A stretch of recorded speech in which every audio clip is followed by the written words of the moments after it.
we move on to part of the course that deals with graph theory. Now, this is not the graphs that we're used to seeing in high school, such as graphs of functions. These are graphs as in networking graphs. So graphs we see everywhere, essentially, outside of math in the calculus and pre-calculus and generally standard high school curriculum. So within the section, we're going to talk about graphs and introduce a lot of terminology to actually discuss graphs. So a really important thing to note is in this course, from now on, or generally, if you see a word graph, it refers to the graph in terms of graph theory, not the graph such as a polynomial function. Because this area comes with a lot of its own terminology, we will spend a little bit of time getting used to it, what are called vertices, edges, and then various other concepts around them. We will see different types of graphs, complete graphs, bipartite graphs, and then we will also see a variety of different ways to either introduce an algorithm on the graph or somehow describe the graphs. You might have already seen binary trees and spanning trees in your computer science courses, and we will touch on those from a mathematical perspective, as well as discuss planar graphs, what are their uses, and how do we decide whether a graph actually is planar or not. So, again, what is a graph? In the graph theory sense, a graph is a bunch of what we call vertices and a bunch of edges that connect those vertices. We can see this on a Facebook front page. We can see these types of graphs in airline routes. We can see these types of graphs in metro descriptions. This example in particular actually points out a very specific property of graphs that we will see very early on. And that is the fact that when we're looking at the maps of metro stations, for example, I believe this is the London metro map. This is the map as it's represented on the subway. However, if it's actually being geometrically and geographically correct, this is what it should look like. This is not very useful to look at. There's a bunch of stations that are grouped very close together, and this is not particularly insightful. So the important thing to realize that in the graph, it's the connections that matter, not the actual physical differences between them. So if the two vertices are connected by an edge, it's the fact that the connection is there that matters, not how I draw the edge. So if I have two vertices, whether my edge is drawn as a squiggly line or as a straight line makes no difference whatsoever. I can also shorten or lengthen my edge. It makes no difference within the graph itself. What matters is whether the connection is present or not. So let's see the exact definitions of what a graph is. These are just visualizations, pictures of the graphs, and we will draw lots of those. But rigorously, a graph, or more specifically a simple graph, is an ordered pair. The first set is a set of vertices, and the second set is a set of edges or connections between those vertices. In the graphs that we're going to consider, each element of the edge set contains exactly two vertices. So our graphs will always have edges that have two endpoints. There is a mathematical concept to describe edges that consist of 3 points. Let's say maybe something like this. This is considered one edge if it's not a simple graph. These are called hypergraphs. Okay? We are not going to work with those at all. For us, an edge is always with two endpoints and two endpoints only. Now, because of the notation and these being sets, we have to be careful about how to write them. So let's say I have an edge E that is a subset of two vertices. So U and V, a subset of a vertex set consisting of two vertices. There we go. Let me be very precise here. So I can draw that edge like this. I have one endpoint being U, one endpoint being V, and my edge name in this case is E. Now we're immediately going to actually introduce a abuse of notation because this gets cumbersome to write all the time with the squiggly brackets that nobody can write well and with a comma. We will note that because we will only work with simple graphs where every edge is always a subset of a vertex set with two vertices, we will simply write edges as UV. Okay, so this does not mean multiplication. Again, it's just an abusive notation for ease of writing. So now let's take a look at some of the terminology that comes with it. So for my edge E, U and V are called endpoints pretty intuitively. We say that U and V are adjacent, meaning connected to each other by an edge. And we also say that the edge E is incident to both of its endpoints. So it's incident to U and it's incident to V. If I were to introduce a different edge and a different vertex here, let's say W, then my edge E is not incident to it, right? It's not connected to that edge. There are two important things that you have to note with regards to the definition of the simple graph. First of all, E is a set. The set of edges here is a set, so no repetitions are allowed. So I'm not going to have one edge between the vertex U and the vertex V and a different edge between vertex U and the vertex V. Because E is a set, no repetitions are allowed. And this is also probably where a little bit familiarity with the set theory from earlier on in the course is helpful with this intuition. Also notice, as I already mentioned, every edge is a set of two vertices. So they're all two subsets of E, which means that a vertex cannot be connected to itself. And this brings us to what happens if we're allowed to break either one of these rules. So if I'm allowed to break the rule for the edges not being repeated, so let's say I have two vertices, I might have one edge connecting them and then a different edge connecting them and yet another edge connecting them. These are what are going to be called multi-edges. And if I break the second rule, then I could have a vertex connected to itself. And this we're going to call a loop. Graphs that allow for both of these properties, or either one of these properties really, are going to be called multigraphs. And those are not the objects that we're going to work with.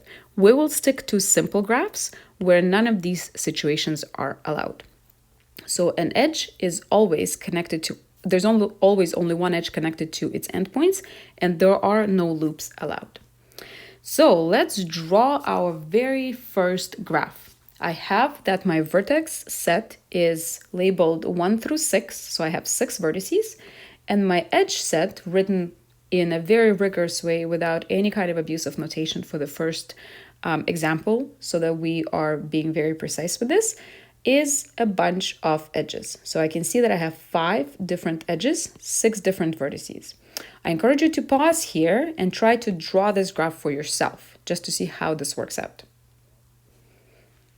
Okay, so let's start by drawing the vertices. Edges are what connects the vertices, so we have to start there. Now, this is where a little bit of ambiguity in the picture comes in. It really doesn't matter how you position these vertices at all, so you can pick whichever way you prefer to work with it, right? So if maybe, for example, I am going to position them in a line as they were. So 1, 2, 3, 4, 5, 6 here.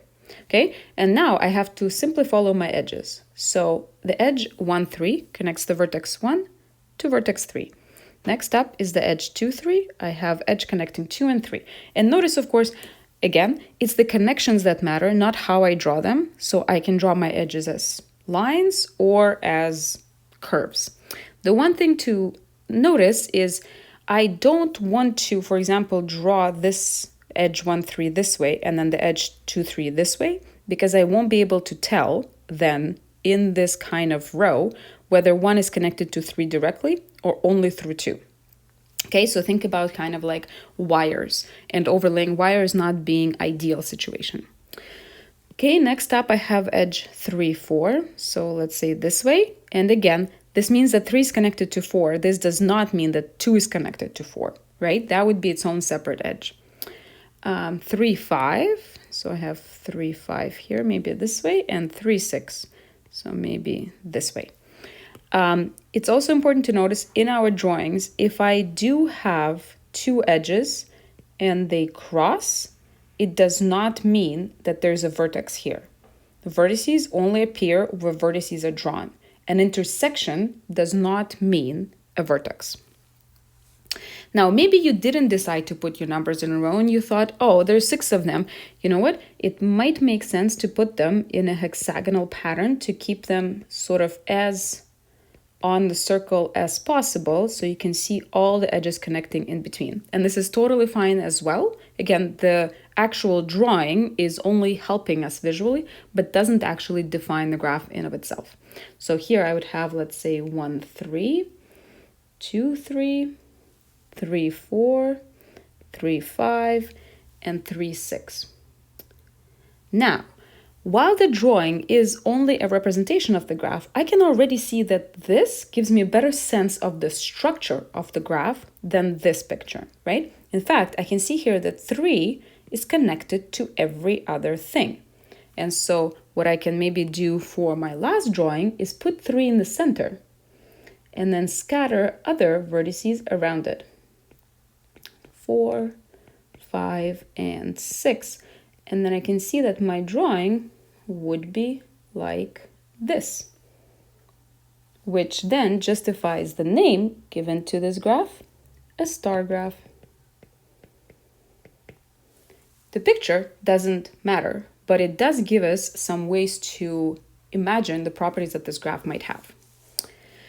So here is another example of just getting used to the terminology. You have this graph, this vertex belongs to it, it's just not actually adjacent to anything. And there are a number of different questions to describe this graph. All of these are just for you to practice the actual words that describe graphs. So please pause and actually go through those, because it is for your benefit to get used to the vocabulary being used around the graph theory. So first up, list all the vertices. Well, let's go through. The labels here are V sub something, and I have V1, V2, V3, V4, V5, and V6. Next up, we're asked to list edges as subsets of the vertex set. So this is very specifically saying to not use the abusive notation of just 2 endpoints next to each other, but list them as subsets. Okay, so all the edges. Well, let's start. This is the first edge that I'm going to notice is V1 to V5. Remember, in sets, order doesn't matter. So whether I write V1 and V5 or V5 and V1 doesn't matter at all. Also, edge set is a set of sets, which means that it doesn't matter what order I list my edges in, as long as I list them all. So next up, let's say I have this one, V5, V4, and I can carry on through just like that. I can notice that I have 1, 2, 3, 4, 5, 6 edges all together. And so I am expecting 6 sets of size 2 in here. And again, important to notice, this is not a vertex. Being an intersection of 2 edges does not produce an additional vertex. Find all edges that are incident to V1. So my V1 is right here. Incident edges means the ones that are connected to it. So I can see that I have E1, E2, and E3. Or you could specify each edge by its endpoints. So instead, I could write V1, V5 as the edge, and V1, V4 as the edge, and V1, V3 as the edge. And this might actually be in some sense better, because now I can see that these are indeed all incident to V1 because they all have V1 as one of their endpoints. Find all vertices adjacent to V3. Adjacent means, again, connected to by an edge. So from V3, there's an edge to V2, and there's an edge to V1. So those are my only 2 vertices that are adjacent to V3. Find all edges that are adjacent to E1. So E1 is this guy. I'm going to find all the edges that connect to it, which will be E3, E2, and E8. E3, E2, E8. Again, it's up to you whether to use the labels for the edges or to specify them by their vertex endpoints. Really doesn't matter. So what we now are going to discuss briefly is the equality of graphs. And equality of graphs is very straightforward because graphs are, again, remember, an ordered set of vertex set and an edge set, they're equal if they have the same vertex set and the same edge set, right? We have to think of graphs as sets, not as pictures, because as we discovered on the last example on the previous page, pictures might be misleading. Pictures might not look the same, but represent the same graph, but their vertex and edge set will define them exactly. So here again, I have a vertex set 1 through 4 and an edge set consisting of 3 edges. I'm going to give you a minute to draw the graph here and order your vertices in whichever way you see fit. And in fact, try ordering them in a few different ways to see which of the picture representations you prefer best. So let's say I decided that my first picture that I'm going to start with, I'm going to put 1, 2, 3, 4 in a square. So now my edge set is 1, 2, 2, 3, 3, 4. So I kind of have like an incompleted square.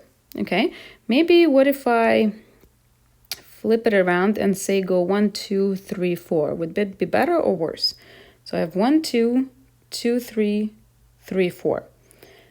Well, maybe it's better, maybe it's worse. But what I am noticing really is if I actually stretch it all the way out, so 1, 2, 3, and 4, I can just connect them all in a row. Okay, or I can of course do the exact same thing horizontally and have 1, 2, 2 to 3, 3 to 4. This is what's called a path graph. Notice that all of these pictures represent the exact same graph. These graphs are all equal because they have the same vertex set and the same edge set. Their visual representations are different, but the graphs are all the same. So now we come to the opposite problem. What if I gave you 2 graphs and I told you they're equal? Can you label them so that their equality is obvious? So in this case here, I have just a closed circuit. And in this case, I have a star. Notice that there's no vertices at the intercepts. There are only vertices at the ends. So maybe take a minute and see if you can label both of these graphs with numbers 1 through 5 in such a way that they're actually the same graph. So the same connections hold for the same endpoints that are vertices. And then do the same thing here with these 2 graphs. So pause right now and try it first on this set and then on this set. So let's see with this one here. I mean, how I label my first graph really doesn't matter. I just have to actually label it. It's how I label my graph that is allegedly equal to it, or that should be equal to it, that now I have to be careful about. Because here I've created the connections between labeled endpoints, and those connections have to be the same on the next graph over. So let's say this is vertex 1. So as per here, my vertex 1 is connected to vertex 2. So that means on this graph, I have to follow one of the edges, and this has to be vertex 2. Well, in fact, it has to be 2 or 5, I guess. But let's say we go clockwise here. So 1 to 2. 2 is connected to 3. So I went 1 to 2, then 2 should go to 3. So maybe let's go here. Next up, I have to have 3 connected to 4. So that means I'm going to have 4 here. And finally, 4 has to be connected to 5. And now I can actually just double check that 5 is connected to 1. So these are 2 drawings of the exact same thing. Here, I just put the vertices in order. And here, I went about it as a star. Okay, now notice that if I label this 1, 2, 3, 4, 5, now these graphs would actually be different because their set, that is the edge set, is not the same. The edge set for this graph has edge 1, 2. The edge set for this graph does not have the edge 1, 2. So labeling really matters. The more vertices and the more edges you have, the more complicated this task becomes. So here I have a graph that is a little bit funky. It has this outside structure, the same as this graph, right? So I just have like a circuit going all the way around. And then it has this structure on the inside. So maybe let's label it 6, 7, 8, 9, 10. The claim is these graphs are the same. So I can come up with labels of this graph that preserve connections introduced by the labeling here. This is a fun task. Pause the video for a second and actually try to do that, because it will really force you to think about the underlying structures that this graph has. Okay, so the structure that I am going to notice is the fact that I have this 5 circuit all the way around here, and I have, let's say, a 5 circuit here. So I'm going to sort of isolate them, label that, and then label everything else accordingly. So what I had here was 1, 2, 3, 8, 6, 1. So I'm going to label this circuit in the exact same order. So I have 1, 2, 3, 8, and 6. Where do I put this? 6 right here. Okay, so I've preserved this circuit. Notice that I could have actually taken the outside one. I took this one because it looks the most similar in this picture here. Now I just have to fill in the rest of the connections. So here my vertex 1 is connected to 2 and to 6, so I already have both of those, but I'm missing this edge, which is 1, 2, 5. Okay, and I'm going to go through the same logic for everything else. So now I have, for example, 2 is connected to 1 and 3, 1 and 3 here, and I'm missing this edge. Here 2 is connected to 7. 2 is connected to 7, okay?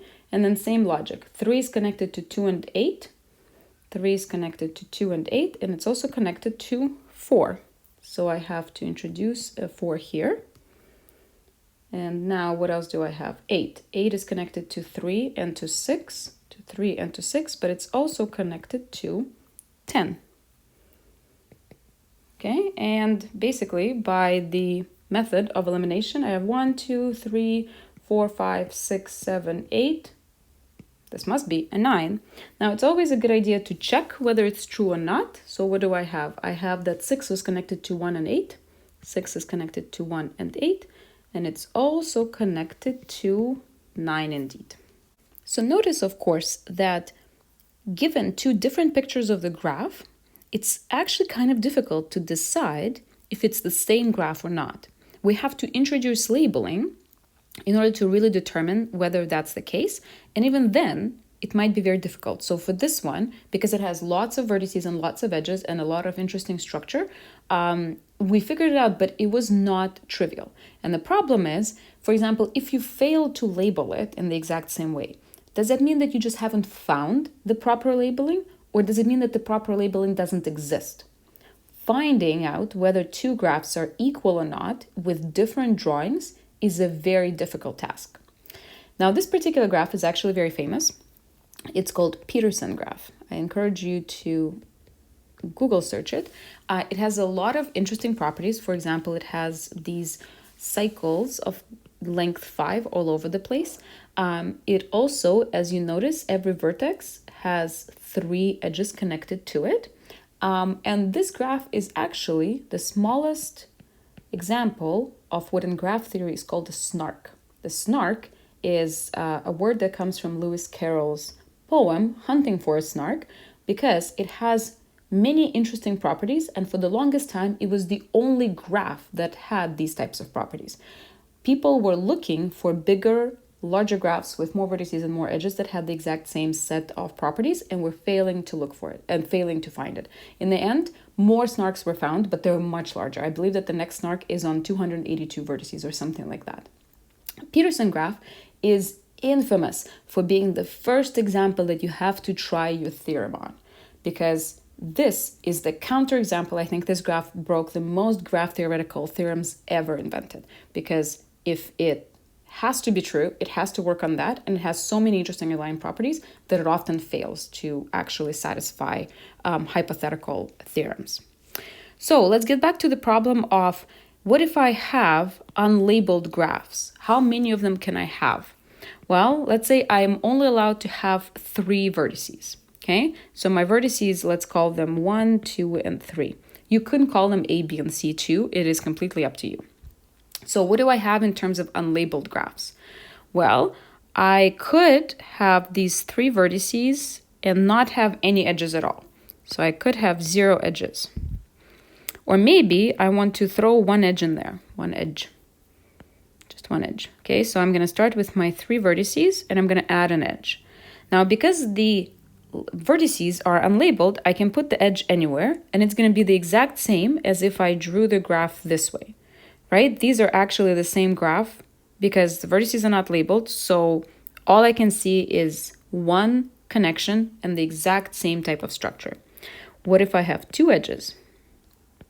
Does it matter where I place them? Well, not really, because let's say I place them here and here. If I place them here and here, it's the exact same graph if I simply rotate it or rotate my head, right? I can see that the structure remains the same. Now, finally, what if I have 3 edges? Well, with 3 edges, I have no choice because this is the maximum number of edges I can have. Remember, I cannot have more than 1 edge between 2 vertices in our simple graph world. So 3 edges, this is a triangle and the only thing I can have. Now, do you think that the problem is going to be easier or harder if I'm allowed to label vertices? Well, here we said that this graph is exact same as this graph because nothing is labeled. But if I start labeling things, I am certainly introducing more structure into them. So let's go through maybe the same example. If I have 0 edges, then it actually doesn't matter. And it's the only, well, one of the only times it doesn't matter. So let's say I label it 1, 2, and 3. But the moment I have 1 edge, I already have more structure in a labeled graph. Because let's see, if I have 1, 2, and 3, I can put the edge here, and then my edge set is going to be 1, 3. Or I can put the edge here, and my edge set contains the subset 1, 2. And notice that this graph is not the same as this graph because their edge sets are different. Here, my edge set is 1, 3. Here, my edge set is 1, 2. Not the same. And those 2 are not the only options. I also have another option, and that is to connect 2 and 3 instead. So for just 1 edge, my unlabeled graph exploded into 3 different graphs, unlabeled vertices. What's going to happen for 2 edges? Well, I'm going to have a similar situation where this is not the only case, but there are many others. So I'm going to say ... and instead of drawing them all out, I'm going to think of a more interesting problem. I'm going to think of how many of them are there all together that I'm expecting to draw. So first of all, let's think about if I have 3 vertices, how many edges do I have? What are the options for my edges? So on 3 vertices, how many possible edges do I have? Remember that edges, so let's say 1, 2, 3. Remember that edges have to connect 2 vertices at a time. 3 is a small number, so I can see that on 3 vertices, I can have at most 3 edges. But if the number was bigger, let's say 13 vertices, how would you compute the possible number of edges?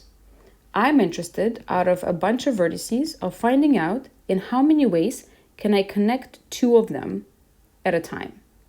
So in how many ways can I choose 2 vertices out of the set of the vertices that I have to introduce the edge in between them?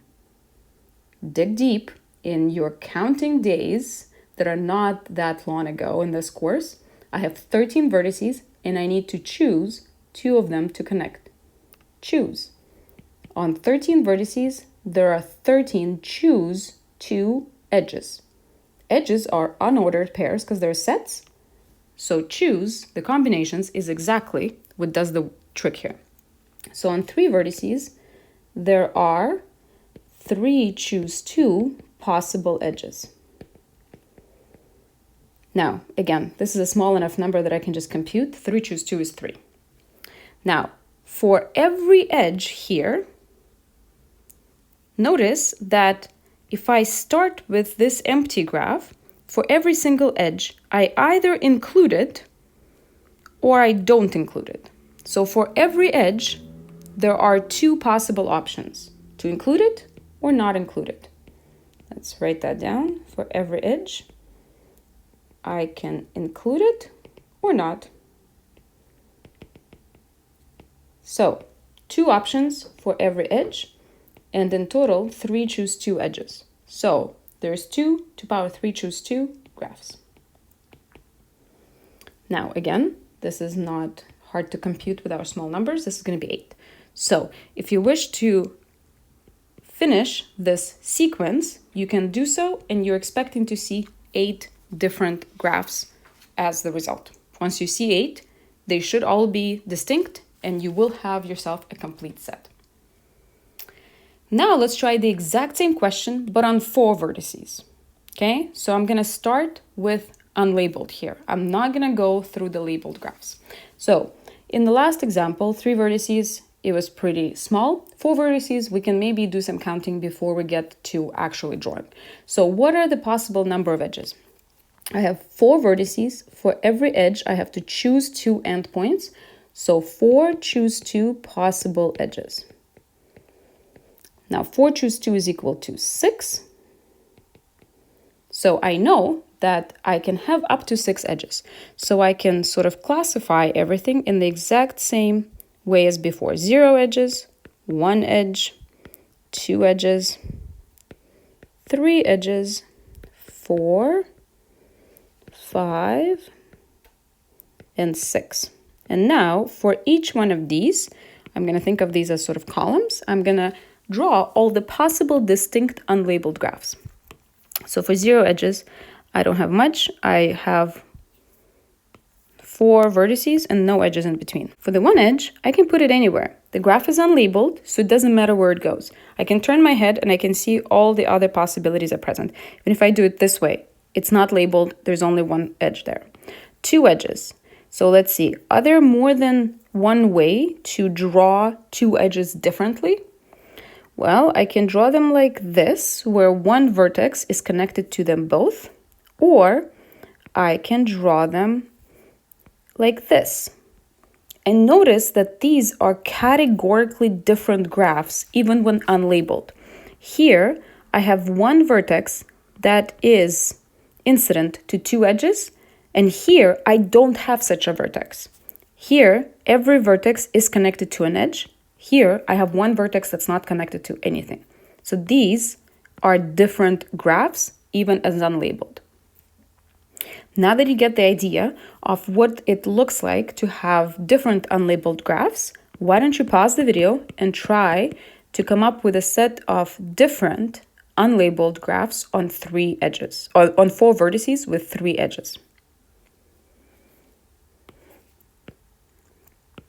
So we can start with a variety of different ways, right? So maybe I'm going to sort of work with this one and add one more edge to that. Or maybe I can start here and add one more edge in this direction, right? I have to, at every step of introducing a new graph, persuade myself that it's indeed different, okay? I think so far I can make an argument for these two being quite different. Here, everything is connected in a path, and here I have a closed curve, right? So again, here, every vertex is connected to 2 edges, and here, this vertex is only connected to 1, okay? So very different. And I claim that there is one more case, and if you haven't found it, pause the video and think of it.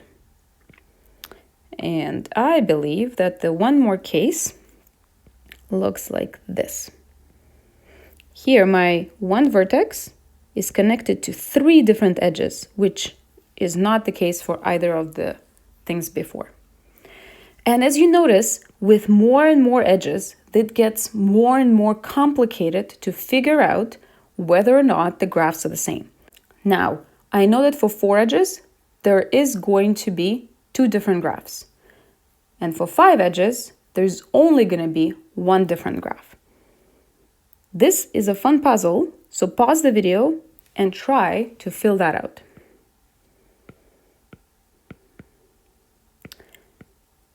So for 4 edges, my graph is going to, my first graph, for example, is going to look like a square. every vertex connected in a row. Okay, so this is kind of like completing this graph to the full circle. Then I can start with this graph, which I know was different from this one, so I know I can work with it, and then maybe add this edge to it, right? Therefore, creating something that looks different. And then, again, I have to persuade myself that it's indeed different from what I've already seen. So is this graph different from this graph? Well, let's see. Here I have a vertex that's connected to only one edge. And here, there's no such vertex. So yes, qualifiably different. But then you say, okay, well, maybe like, what if I started with this graph right here, but instead of adding this diagonal edge like I did here, maybe I added one off to the side. So like this, right? Well, I claim that these two are actually the same. In every possible way, with any possible property, these are just two different drawings of the same graph. I have one vertex that's connected to one edge, and then I have myself this little triangle. So these two are actually the same graph. Okay, and in fact, anything else you come up with will be the same graph as well. 5 edges, I only have one graph. And it's actually easy at this point to notice some kind of a symmetry in this entire thing. Having 5 out of 6 possible edges is the same as having one edge that is not there. So this is going to be like a complement to the one edge case. And this is going to be like the complement to the 0 edges. So let me actually start with this last case first. So how can I draw 6 different edges? I can draw it like this, like a square, and then I have 2 edges in the middle. Again, remember, this does not represent a vertex. And then for 5 edges, all I have to do is pick one edge to take out. So let's say I start with my square, not very squarey. And instead of having both diagonals, I just have one. And it doesn't matter how else I can draw it, it's going to be the exact same graph, just a different drawing. The fun part with the 6 edges is you can actually draw this in a number of different ways, right? So for example, if I don't like introducing this crisscross in the middle, I could have taken this edge, and instead of putting it in the middle, I could have put it around. That way, I avoid having that intersection and having to be very careful about the fact that that's not the vertex. So it's hard to see when different picture produces the same graph. And again, this is one of the biggest problems in graph theory. In fact, it has a specific name when that happens. 2 graphs are called isomorphic if they are identical except for the labels. So they have the same structure, the same number of vertices, the same number of edges, and the same edge connectivity, the same type of structure underneath them. So here, remember I was talking about the vertices and the number of edges connected to each one of them. If that structure is the same, the graphs are called isomorphic. Now, another really useful thing to think about is the types of graphs that we've already seen. And we've seen essentially 2 different types of graphs, complete graphs and cycle graphs. Complete graphs are the ones where any 2 distinct vertices are adjacent. And then if we have n vertices, the notation for a complete graph is k sub n. So k sub 1 is a complete graph on one vertex. There it is.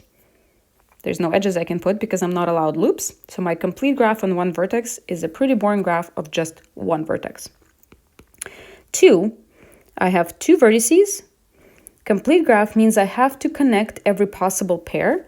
So here, of course, the best I can do is one edge. So my k2 is just one edge. k3, I have 3 vertices. And I have to connect all the possible pairs. So all the possible pairs, there we go. What about K4?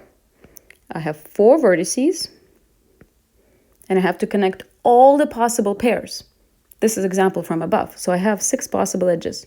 1, 2, 3, 4, and I have to connect every pair of vertices. This is like a complete network with all the possible wires connecting all the possible nodes. Now, again, maybe you don't like your wires being crossed, so you're going to draw this graph in a different way. Let's say I have myself a square and one diagonal, and for the other one, I'm going to go around. Totally fine. Or maybe you're like, well, Starting with a square is kind of boring. What if I start with a triangle, and put the fourth vertex in the middle? Because why not, right? Maybe you just want to be a little bit different. And as long as every vertex is connected to every other vertex, this is still K4. So K5, I have 5 vertices, 1, 2, 3, 4, 5, and every one of them has to be connected to every other one.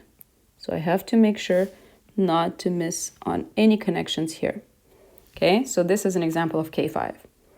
There's, of course, other drawings of K5. This is a standard one, and so on and so forth.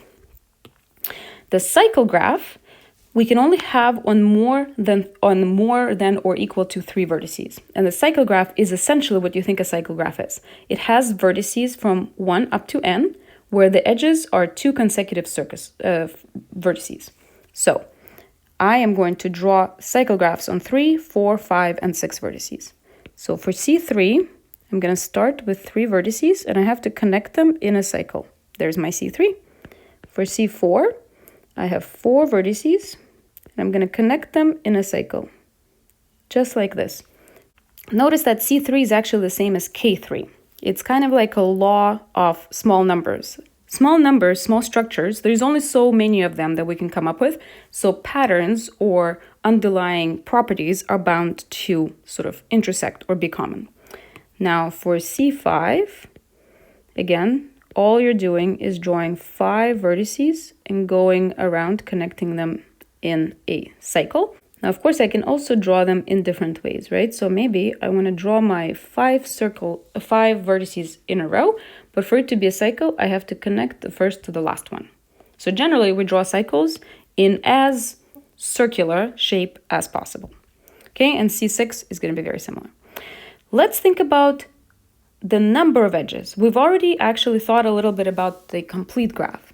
If I have n vertices, so I have n vertices scattered around, how many possible edges are there if I were to have them all?